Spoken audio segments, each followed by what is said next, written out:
परम पूज्य सद्गुरु श्री आशुतोष महाराज जी की जय। आज इस पावन सत्संग में हम सभी साधक एक अत्यंत महत्वपूर्ण विषय पर विचार करने के लिए एकत्रित हुए हैं, और वह विषय है ब्रह्म मुहूर्त में साधना के लिए जल्दी उठने की कला, उसकी आवश्यकता, उसका महत्व और उसके लिए जीवन में क्या परिवर्तन लाना आवश्यक है।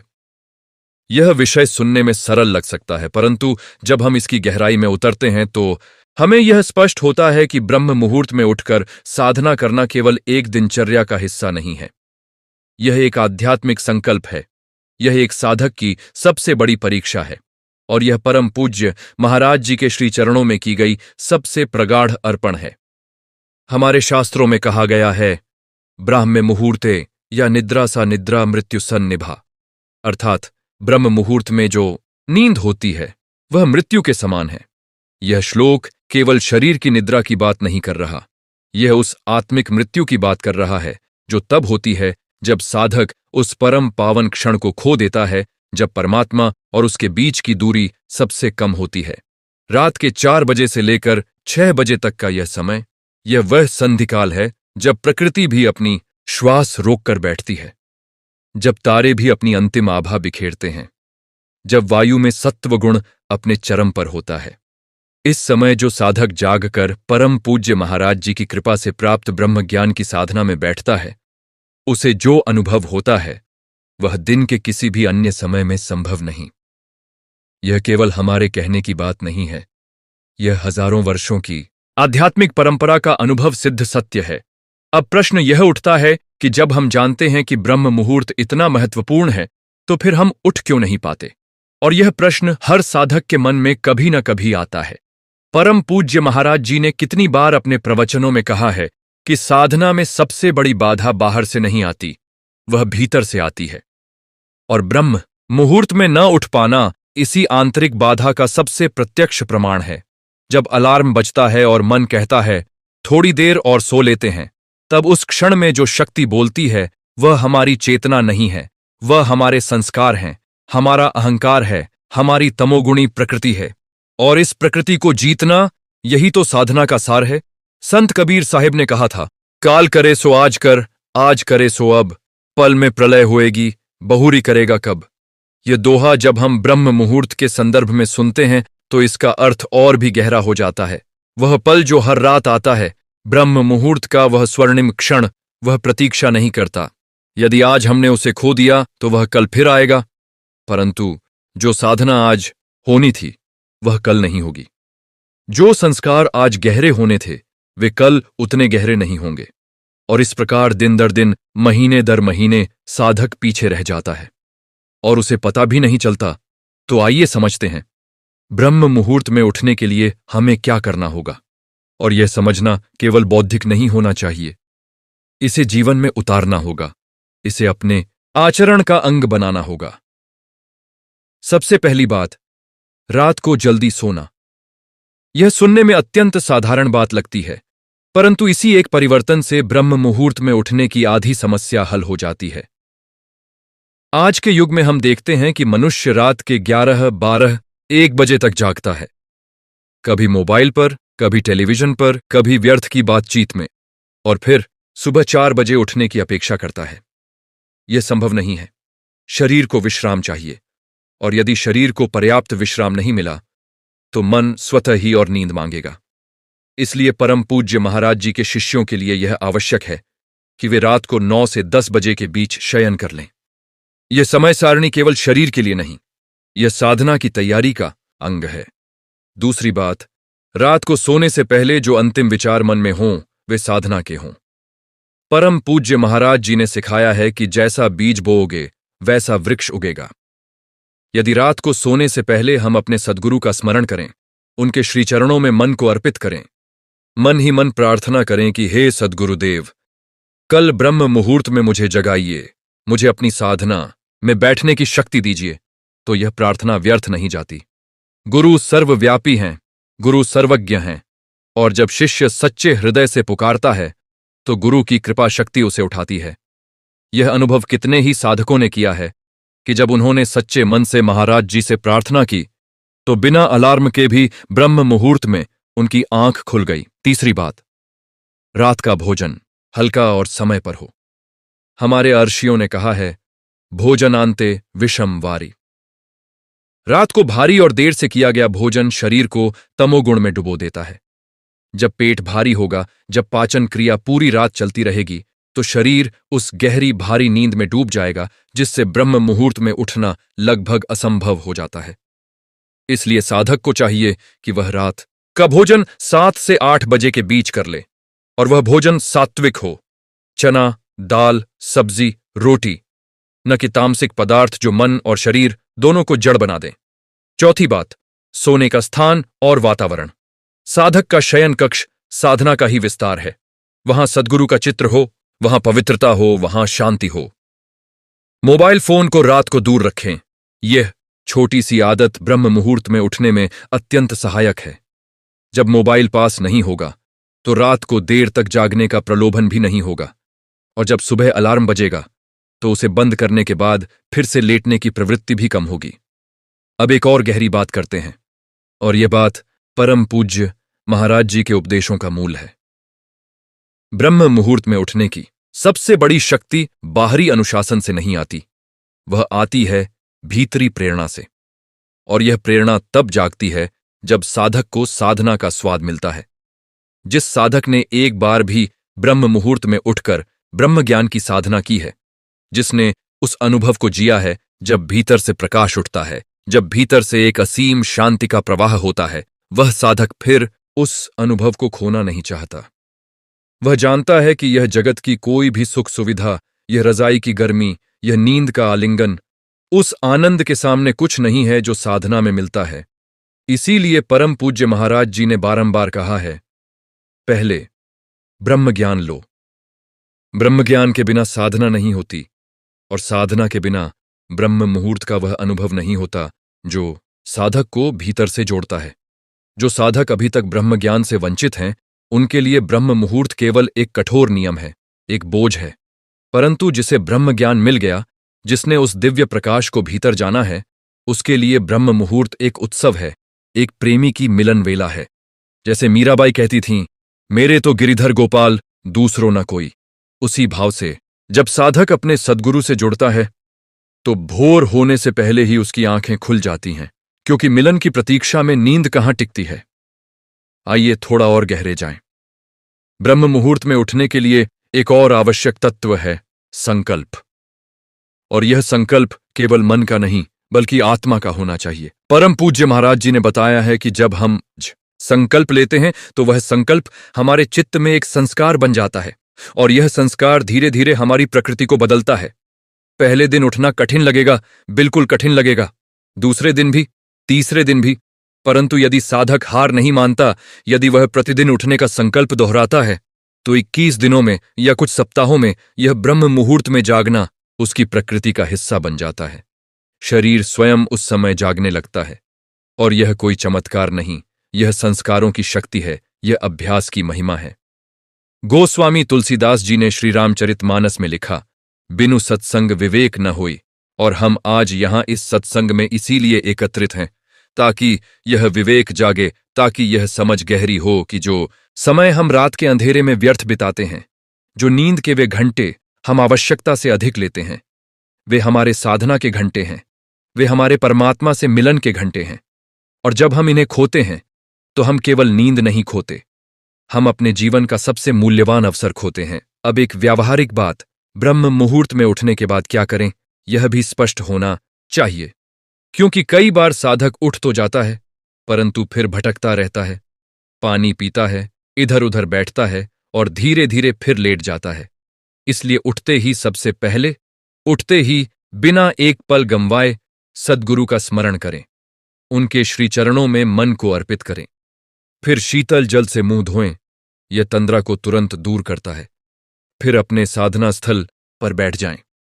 पूज्य महाराज जी का चित्र सामने हो, आंखें बंद हों और भीतर वह दिव्य अनुभव जो ब्रह्म ज्ञान से प्राप्त हुआ है उसमें डूब जाएं।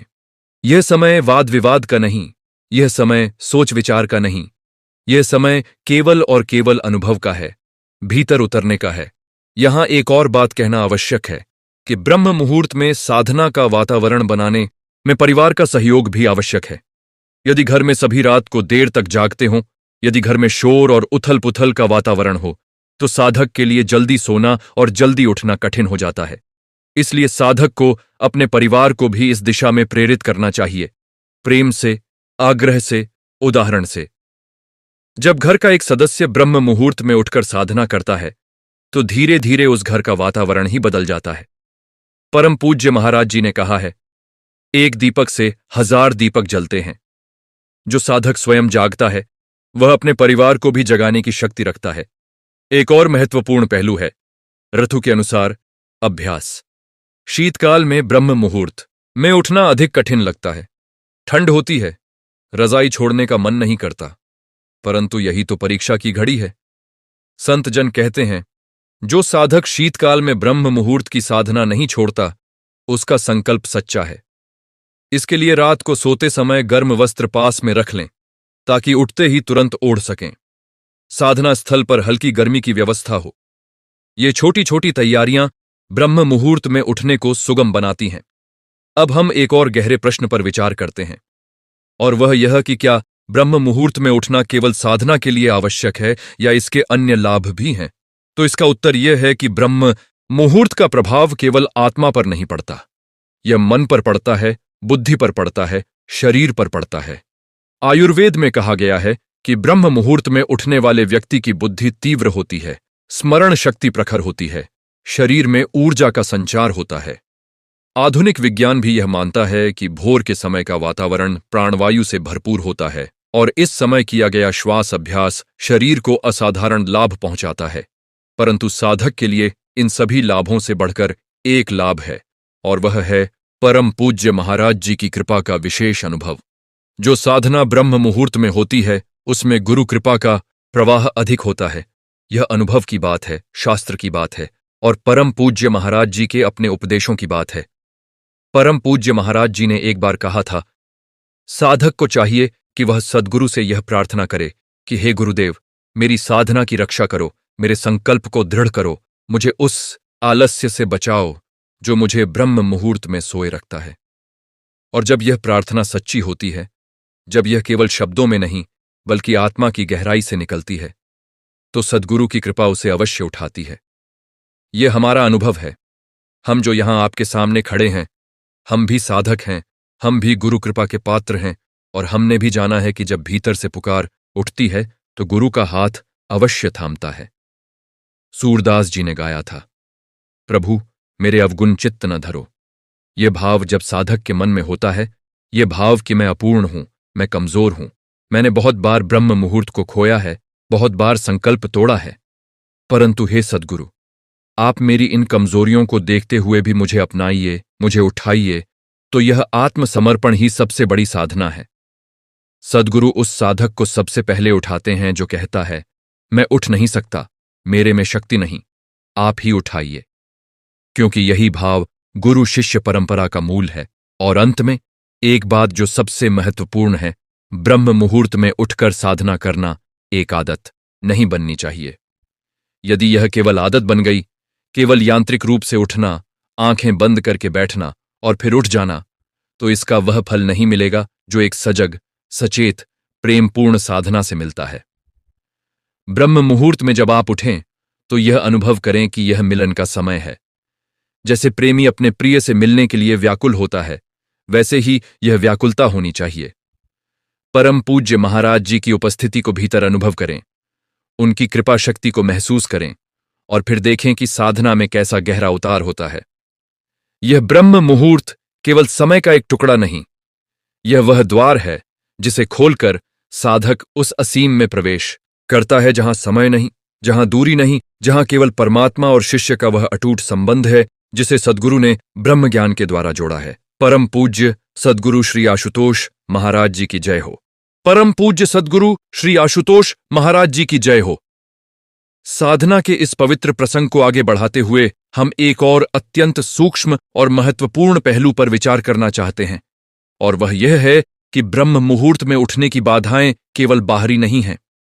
हमने पहले बात की कि रात को जल्दी सोना, हल्का भोजन करना, मोबाइल से दूर रहना, ये सब बाहरी उपाय हैं, परंतु सबसे गहरी बाधा वह बाधा जो बार बार साधक को रोकती है, बार बार उसके संकल्प को तोड़ती है, वह भीतर की है।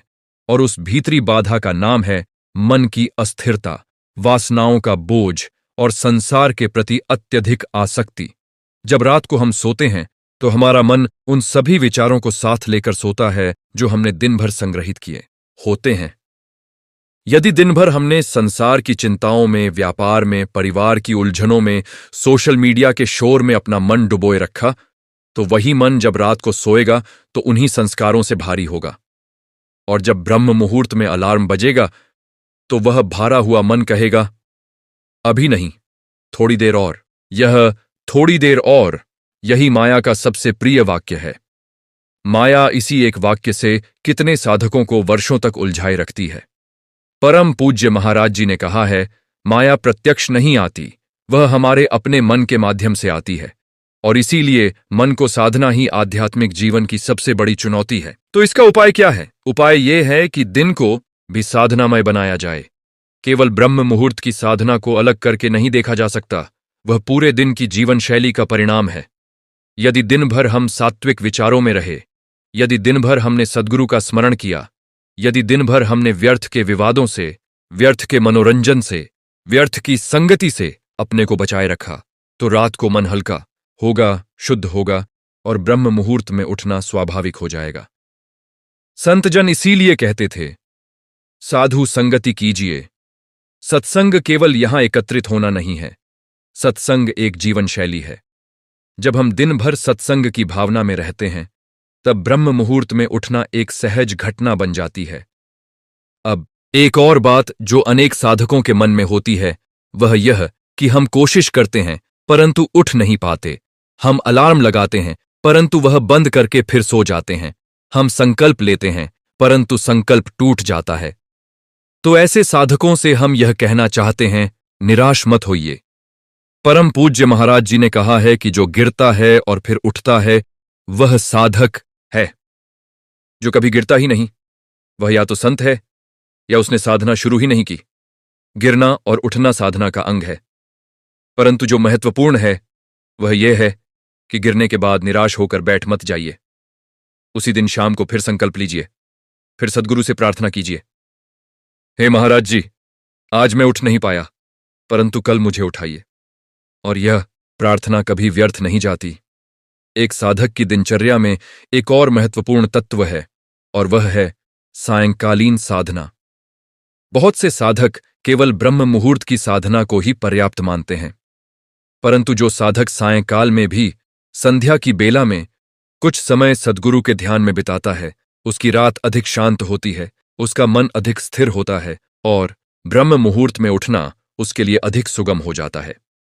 यह दोनों साधनाएं, प्रातःकालीन और सायंकालीन, मिलकर एक चक्र बनाती हैं, एक ऐसा दिव्य चक्र जिसमें साधक का जीवन निरंतर गुरु की कृपा से आप्लावित होता रहता है। कबीर साहेब ने एक और अत्यंत सुंदर बात कही थी, उठ जाग मुसाफिर भोर भई, अब रैन कहां जो सोवत है। जो सोवत है सो खोवत है, जो जागत है सो पावत है। ये दोहा ब्रह्म मुहूर्त का दर्पण है। कबीर साहेब यहां केवल भोर में उठने की बात नहीं कर रहे, वे आत्मा की जागृति की बात कर रहे हैं। परंतु वह आत्मिक जागृति तभी होती है जब साधक शारीरिक रूप से भी उस पवित्र वेला में जागता है। भोर की जागृति और आत्मा की जागृति, ये दोनों एक दूसरे से जुड़ी हैं। जो भोर में जागता है वह धीरे धीरे भीतर की जागृति की ओर बढ़ता है, और जो भीतर की जागृति को पा लेता है उसके लिए भोर में जागना एक स्वाभाविक और आनंददायी अनुभव बन जाता है। परम पूज्य महाराज जी ने यह भी सिखाया है कि साधना में नियमितता सबसे बड़ा तप है। यदि आप एक दिन 4 घंटे साधना करें और फिर 3 दिन बिल्कुल न करें, यह उस साधक से कम लाभदायक है जो प्रतिदिन 1 घंटा नियमित रूप से साधना करता है। नियमितता से संस्कार गहरे होते हैं, नियमितता से मन की प्रकृति बदलती है, नियमितता से सद्गुरु की कृपा का प्रवाह निरंतर बना रहता है। और ब्रह्म मुहूर्त की साधना में सबसे पहले यही नियमितता साधनी है। चाहे 5 मिनट ही हो, परंतु प्रतिदिन हो। चाहे थकान हो, परंतु उठना हो। चाहे मन विचलित हो, परंतु बैठना हो। यह संकल्प की दृढ़ता ही साधक को एक दिन उस अवस्था तक पहुंचाती है जहां परम पूज्य महाराज जी ले जाना चाहते हैं। एक और बात जो अत्यंत सूक्ष्म है परंतु साधना में बहुत महत्वपूर्ण है, वह यह है कि ब्रह्म मुहूर्त में जब आप बैठें तो पहले कुछ क्षण केवल कृतज्ञता में बिताएं।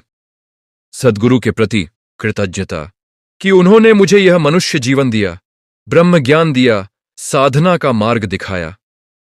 परमात्मा के प्रति कृतज्ञता कि इस ब्रह्म मुहूर्त में उठने का सामर्थ्य मुझे मिला। जब मन कृतज्ञता के भाव से भरा होता है तो वह विचारों की भीड़ से मुक्त होता है और साधना अधिक गहरी होती है। यह कृतज्ञता का भाव, यह भक्ति का आधार है, यह शरणागति का प्रारंभ है। अब हम एक ऐसी बात करना चाहते हैं जो शायद हम सभी ने कभी न कभी अनुभव किया है। वह यह कि कभी कभी ब्रह्म मुहूर्त में उठने पर मन बहुत अशांत होता है। विचारों की भीड़ होती है। कल क्या करना है, परसों क्या हुआ था, फलां व्यक्ति ने यह कहा, यह काम अधूरा है, और साधना में बैठे बैठे भी मन भटकता रहता है। तो ऐसे में क्या करें? तो परम पूज्य महाराज जी का यह उपदेश याद करें। जब मन भटके तो गुरु के श्री चरणों में वापस ले आओ। बार बार भटके, बार बार वापस लाओ। यह लाना ले जाना, यह प्रक्रिया ही साधना है। जो साधक यह सोचता है कि साधना में मन बिल्कुल नहीं भटकना चाहिए, वह एक अव्यावहारिक अपेक्षा रखता है। मन की प्रकृति है भटकना, और साधक का कार्य है उसे बार बार गुरु के चरणों में वापस लाना। यह अभ्यास जितना नियमित होगा, मन उतना ही स्थिर होता जाएगा। और इस संदर्भ में एक और बात, ब्रह्म मुहूर्त की साधना के बाद भी कुछ समय मौन में बिताएं। साधना समाप्त होते ही तुरंत दिन के कार्यों में न कूद पड़ें। कुछ क्षण उस अनुभव को अपने भीतर समाने दें, जैसे एक बीज को धरती में बोने के बाद उसे स्थिर रहने देते हैं, उसे तुरंत उखाड़ते नहीं। साधना का अनुभव भी ऐसे ही है, उसे भीतर स्थिर होने दें। इस मौन में सद्गुरु के प्रति प्रेम का भाव हो, कृतज्ञता हो, और उस दिन को उनकी सेवा में समर्पित करने का संकल्प हो। यह संकल्प पूरे दिन को एक साधना बना देता है। परम पूज्य महाराज जी ने जो ब्रह्म ज्ञान दिया है, वह केवल एक तकनीक नहीं है, वह एक जीवन दर्शन है। उस दर्शन में ब्रह्म मुहूर्त की साधना एक केंद्रीय स्तंभ है। जैसे किसी भवन को उसके स्तंभों पर खड़ा रहना होता है, वैसे ही आध्यात्मिक जीवन को ब्रह्म मुहूर्त की साधना के स्तंभ पर खड़ा रहना होता है। यदि यह स्तंभ कमजोर हुआ, यदि साधना अनियमित हुई, तो पूरा आध्यात्मिक जीवन धीरे धीरे लड़खड़ाने लगता है। और जब यह स्तंभ मजबूत होता है, जब साधना नियमित, गहरी और प्रेमपूर्ण होती है, तो जीवन के हर क्षेत्र में उसका प्रभाव दिखाई देता है। मन शांत रहता है, निर्णय स्पष्ट होते हैं, संबंधों में मधुरता आती है, और सबसे बड़ी बात, भीतर एक ऐसी स्थिरता आती है जो संसार की किसी भी उथल पुथल में नहीं डोलती। हम सब यहां परम पूज्य महाराज जी के शिष्य हैं। हम सब ने वह दिव्य ब्रह्म ज्ञान प्राप्त किया है जो इस युग में अत्यंत दुर्लभ है। जो ज्ञान हजारों वर्षों से केवल गुरु शिष्य परंपरा में प्रवाहित होता आया है, वह हमें मिला है, और इस ज्ञान के साथ एक उत्तरदायित्व भी आता है। यह उत्तरदायित्व कि हम इसका सम्मान करें, इसे अपनी साधना में जीवित रखें और ब्रह्म मुहूर्त में उठकर इस ज्ञान को और गहरा करें। क्योंकि ज्ञान मिलना पर्याप्त नहीं, उसे जीवन में उतारना आवश्यक है, उसमें निरंतर गहरे उतरना आवश्यक है। भगवद गीता में श्री कृष्ण ने कहा, योगः कर्मसु कौशलम, अर्थात योग का अर्थ है कर्मों में कुशलता। और यह कुशलता, यह जीवन को सही ढंग से जीने की कला ब्रह्म मुहूर्त की साधना से ही आती है। जो साधक प्रतिदिन उस पावन वेला में अपने सद्गुरु से जुड़ता है, उसके कर्म में दिव्यता आती है, उसके व्यवहार में प्रेम आता है, उसके जीवन में एक ऐसी सुंदरता आती है जो बाहर से नहीं, भीतर से प्रकट होती है। और यही तो साधना का लक्ष्य है, भीतर से उस परम सत्य को, उस परम प्रकाश को प्रकट करना जो पहले से ही हमारे भीतर विद्यमान है, जिसे परम पूज्य महाराज जी ने ब्रह्मज्ञान के द्वारा हमें दिखाया है। तो आज इस सत्संग से हम यह संकल्प लेकर जाएं कि आज की रात से हम अपनी दिनचर्या में परिवर्तन लाएंगे। आज रात जल्दी सोएंगे, सोने से पहले महाराज जी के श्री चरणों में प्रार्थना करेंगे, और कल ब्रह्म मुहूर्त में उठकर उनकी कृपा से प्राप्त ब्रह्म ज्ञान की साधना में बैठेंगे। यह एक दिन का संकल्प नहीं, यह जीवन भर का संकल्प है। और इस संकल्प को निभाने में जब जब हम कमजोर पड़ें, तब तब परम पूज्य महाराज जी के श्री चरणों में जाएं और कहें, हे गुरुदेव, आप ही हमारा संकल्प हैं, आप ही हमारी शक्ति हैं, आप ही हमारा आधार हैं। आप हमें थामे रखिए। और जो गुरु ने एक बार शिष्य का हाथ थाम लिया, वह कभी छोड़ता नहीं। यही गुरु शिष्य परंपरा की महिमा है। यही परम पूज्य श्री आशुतोष महाराज जी की असीम कृपा का प्रमाण है। परम पूज्य सद्गुरु श्री आशुतोष महाराज जी की जय हो।